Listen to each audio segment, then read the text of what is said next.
Hello everyone, this is Luna from WOTAIchem. So today we're going to talk about 4 important things you need to know when you're pouring concrete.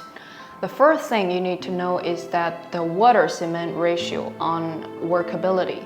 Workability refers to the concrete's ability to be handled easily without segregating during the process, like mixing, transportation, placement, and compaction, right? Workability indicates how easy your concrete can be worked with. The water-cement ratio is a significant factor that can affect concrete's workability. A higher water-cement ratio improves the workability during a better particle lubrication, while a lower ratio decreases the workability, possibly causing the porous concrete. The water-cement ratio typically ranges from 0.4 to 0.7 depending on the exposure conditions.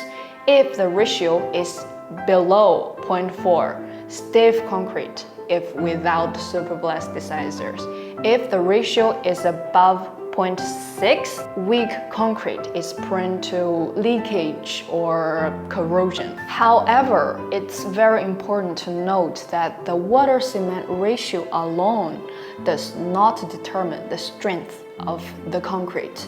There are 3 crucial additives contribute to the outcome of your concrete mix. First, HPMC, second, calcium formate, and third, PCE superplasticizer. HPMC serves the purpose of water retention and thickening, allowing for an extended working time. Calcium formate. If you find the concrete lacking strength, you can add calcium formate, enhancing its toughness. PCE superplasticizer, in case where the concrete flow is insufficient, the PCE can improve the fluidity. In conclusion, the combination of HPMC, calcium formate, and PCE plays a significant role in optimizing the performance of the concrete. I hope you all enjoyed today's video. Thank you for watching. Goodbye.